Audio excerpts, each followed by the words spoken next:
लिखा हुआ अपने बाप का। और हम ले चलते हैं आपको पॉलीसैकेराइड्स में। आपको पता ही है कि पूरे अर्थ के ऊपर, ठीक, जिसे हम ब्लू प्लेनेट कहते हैं, उसके ऊपर जो है आपका ऑक्सीजन को दान करने वाले जो हैं वो आपके प्लांट्स में, green plant. So the biggest manufacturer of the polysaccharide वो है आपके प्लांट, जो कि फोटोसिंथेसिस के द्वारा ग्लूकोज के मोनोमर को पॉलीमराइज करके आपके पॉलीसैकेराइड बनाते हैं। आप मोनोसैकेराइड पढ़ चुके हैं, आप डाइसैकेराइड पढ़ चुके हैं। आज हम आपको पॉलीसैकेराइड की बात कर रहे हैं। पॉलीसैकेराइड के बनाने वाले ग्रीन प्लांट्स हैं, फोटोसिंथेसिस के दौरान बनते हैं।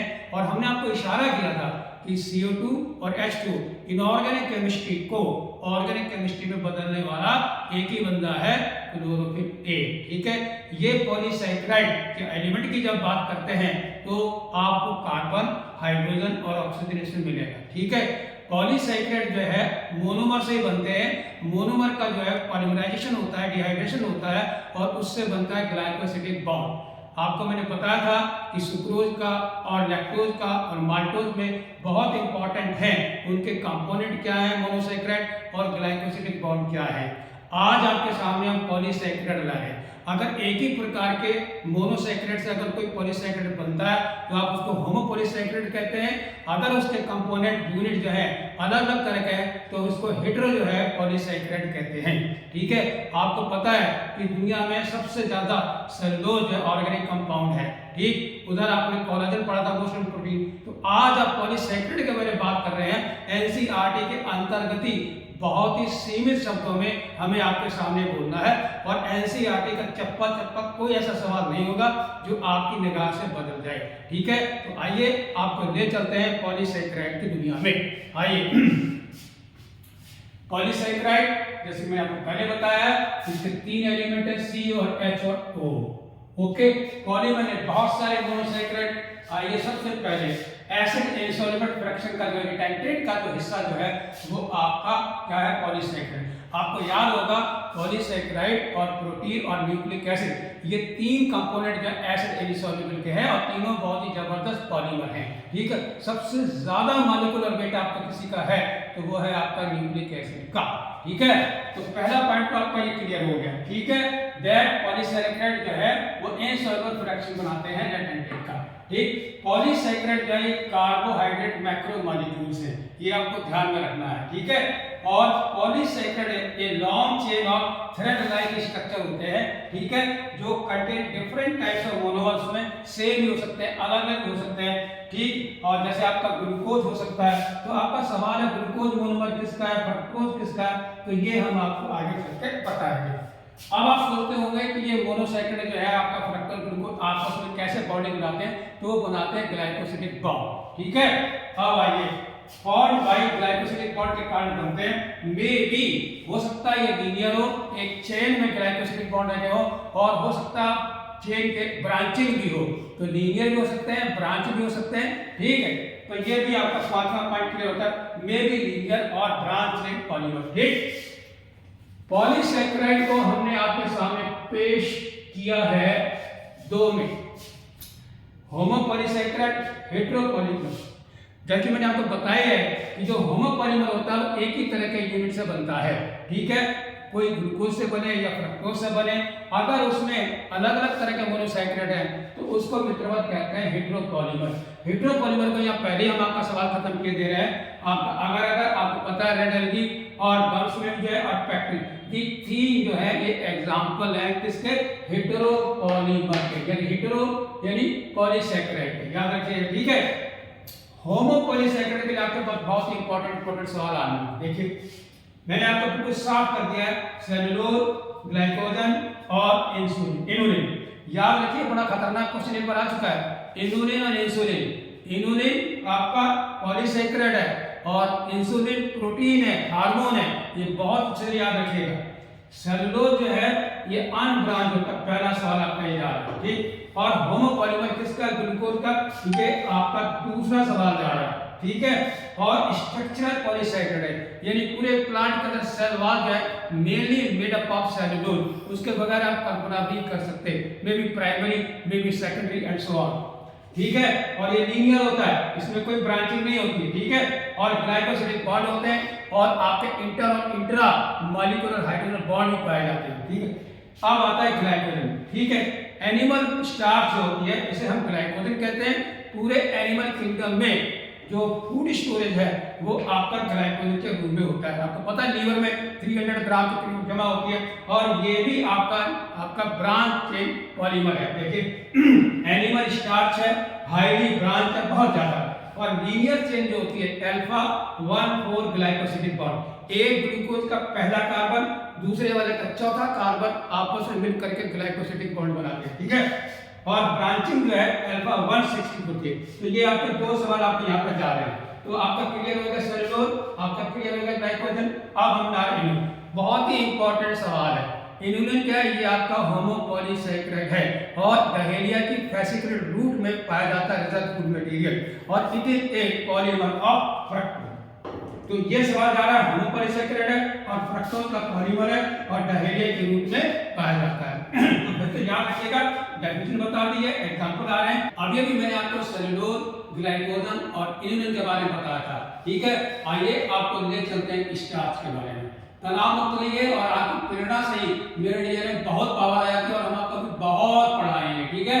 देखिए स्टार्च का पहला सवाल, स्टोरेज होमोपॉलीमर है, एक आपका याद रखिएगा। और स्टोर हाउस ऑफ एनर्जी क्या है? एक green plant, that the carbohydrates are mainly stored in green plant as starch। ये आप याद रखें। आपकी सुविधा के लिए देखिए स्टार्च को हमने क्या किया, स्टार्च जो है मेड अप ऑफ एमाइलोज और एमाइलो पेप्टाइड। अगर कोई पूछे कि स्टार्च कितने कंपोनेंट का बना होता है, एमाइलोज का एमाइलो पेप्टाइड, फिर सवाल उठता है दोनों में अंतर क्या है। तो एमाइलोज का 20-25% कंट्रीब्यूशन है और इसका 75 to 80% है, ठीक है। और एमाइलोज के बारे में बात करते हैं, बहुत ही आपके एनसीईआरटी में ये दो टुकड़े नहीं किए हुए हैं। आपको अगर पूछ देता है कि आयोडीन को कौन होल्ड करता है तो आप जवाब नहीं दे सकते, इसलिए आपकी सुविधा के लिए मैंने आपको क्लियर कट डिमार्केट कर दिया है कि आपको कोई दिक्कत नहीं होगी। आइए देखते हैं एमाइलोज के बारे में। याद रखिए amylose is a component of starch, या ये कहते हैं starch is equal to amylose plus amylopectin, ठीक। बड़ा अंतर देखिए, ये अनब्रांच है और ये आपका ब्रांच है, ये सबसे बड़ा अंतर है, ठीक है। और ये जो है लीनियर है और आपका अनब्रांच है, ठीक है। ये आपको याद रखना है। लीनियर हेलिकल सेकेंडरी स्ट्रक्चर आपको मैं बताया था, लीनियर प्राइमरी स्ट्रक्चर सेकेंडरी, तो हेलिकल स्ट्रक्चर जो होता है वो सेकेंडरी स्ट्रक्चर होता है। कैन होल्ड, वो अपने हेलिकल में जो आयोडीन के क्रिस्टल जब उसमें सॉल्यूशन में डाला जाता है तो उसको होल्ड कर देता है। तो due to the holding of the iodine molecule in the alpha helical it gives blue colour, ये नीले रंग का स्टार्च का रंग देता है। क्यों देता है? ड्यू टू आयोडीन के क्रिस्टल को हेलिकल में धारण करके।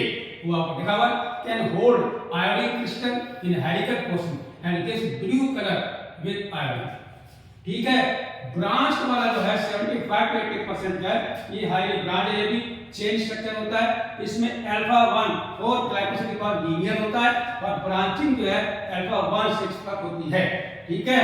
एक पॉइंट और आपका एनसीईआरटी में छुपा के दिया हुआ है, किसी भी आप स्टार्च को या ग्लाइकोसिड को लें, अगर उसका जो लीनियर वाला है या ब्रांच वाला है तो अक्सर उसमें लेफ्ट हैंड होगा और राइट हैंड होगा। तो specially it has been mention, ये बताया गया है। देखिए लेफ्ट हैंड जो होता है वो नॉन रिड्यूसिंग होता है और जबकि राइट हैंड जो होता है वो रिड्यूसिंग होता है। ये दो पॉइंट आप और याद कर लीजिएगा। आइए वन सेकंड रिवीजन करने के लिए आपके सामने बिल्कुल जो है एनसीईआरटी में पैराग्राफ दिया हुआ, उसके हमें देखिए कितने सवाल आपके निकालेंगे। पहले ही देखिए पॉलीसैकेराइड के बारे में फोकस पॉइंट आपके क्या है, cellulose has no complex helices hence can't hold iodine crystal. Matching में या करेक्ट इनकरेक्ट में आपका सवाल देगा न्यूमेरिकल क्वेश्चन में, तो इसमें क्या है कॉम्प्लेक्स हेलिकल स्ट्रक्चर नहीं पाए जाते हैं, इसलिए ये आयोडीन के क्रिस्टल को होल्ड नहीं करता है। तो क्लियर कट है कि cellulose can not hold what iodine crystal and can't give blue colour with iodine, okay. Cell wall क्या है, किसकी बनी होती है, ठीक, it is mainly made up of cellulose. तो पौधों की जो कोशिका भित्ति जो है वो मेनली आपकी सेलुलोज की बनी होती है, कभी गलती न करिएगा, ठीक है। पेपर जो है जब अखबार पढ़ते हैं, आपकी किताबें जितनी हैं तो वो भी जो है आपका मेड अप ऑफ सेलुलोज का बना हुआ होता है, ठीक है। कॉटन जो है प्योर, यानी ये एपिडर्मल हेयर होता है। आपको पता है कपास का जो बीज होता है उसके ऊपर एपिडर्मल हेयर पाए जाते हैं, यूनिसेलुलर होते हैं वो, ठीक है। डेंटेड, ठीक, तो डेंटेड फाइबर होते हैं, वो भी आप याद रखें हायर कंप्रेशन के लिए। तो फाइबर 90% प्योर सेलुलोज होता है, ओके। लास्ट में आपके पैराग्राफ में कॉम्प्लेक्स पॉलीसैकेराइड दिया हुआ है और ये मोस्टली जो है होमोपॉलीमर होते हैं। हमने आपकी सुविधा के लिए पॉलीमर कर में दो टुकड़े कर दिए हैं। ये जो कॉम्प्लेक्स पॉलीसैकेराइड है इसका जो मोनोमर है वो आपका एन एसिटिल ग्लूकोसामीन है। आपको पता है most abundant biomolecule of the biosphere वो आपका सेलुलोज है, एंड सेकंड का मोस्ट अबंडेंट जो है बायोमोलिक्यूल वो आपका काइटिन है। ये आप याद रखेंगे। तो आज हम आपको काइटिन के बारे में बताने जा रहे हैं।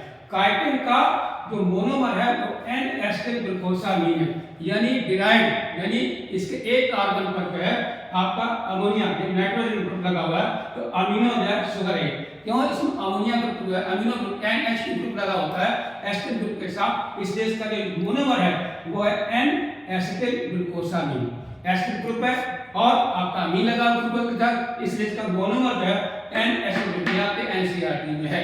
तो क्वेश्चन बनाएगा वो कि कॉम्प्लेक्स पॉलीसैकेराइड में मोनोमर जो है ग्लूकोज है, फ्रक्टोज है, या दोनों है, या एन एसिटिल ग्रुप, तो आपको इसको टिक करना है, ठीक है। कॉम्प्लेक्स पॉलीसैकेराइड बेस्ट एग्जांपल आपका आता है काइटिन है, और काइटिन जो होता है सेकंड मोस्ट अबंडेंट जो है बायोमोलिक्यूल ऑफ द बायोस्फीयर है, और ये क्या बनाता है एक्टोस्केलेटन ऑफ आर्थ्रोपोड। आपको पता है 80% जो है पूरे एनिमल किंगडम का वो आपको आर्थ्रोपोडा ही कंट्रोल करता है, और आर्थ्रोपोडा की सफलता का राज उसमें नंबर 1 है एक्टोस्केलेटन जो है काइटिन का बना होता है। वो हाईली रेजिस्टेंट होता है, अनडिकम्पोजेबल होता है, और हजारों साल तक उसको जो कभी डिकम्पोज नहीं होता है, इसलिए जो है they are the most successful animal. इसलिए आपको यहाँ पर सवाल बता रहे हैं कॉम्प्लेक्स जो है पॉलीसैकेराइड है और होमोपॉलीमर है, और काइटिन जो है एक्टोस्केलेटन आर्थ्रोपोडा का बनाता है, ठीक है। तो आज के लेक्चर में पॉलीसैकेराइड पे सर्वे के तौर पर इनसॉल्युबल फ्रैक्शन है, और आपके ये आपके क्या कार्बोहाइड्रेट में भी होमो और में भी हेटेरो। होमो के एग्जांपल आपको बता दिए हैं सेलुलोज या ग्लाइकोजन या आपका इनुलिन, ठीक है। और तीसरा आपका स्टार्च बताया था, इसके भी दो टुकड़े में कर दिए, माइलोज और माइलोज बता दिया। आयोडीन वाला कलर याद रखिएगा, नॉन रिड्यूसिंग और रिड्यूसिंग। और ये तो सवाल आप पहले मैंने बताए हैं, सेलुलोज भी कॉम्प्लेक्स हेलाइस नहीं है, इसलिए आयोडीन को होल्ड नहीं कर सकता है। सेलुलोज आपका सेलुलोज का है, पेपर आपका सेलुलोज का बना, कॉटन में प्योर 9% है, और exoskeleton of arthropod it made up of chitin, okay. Thank you very much.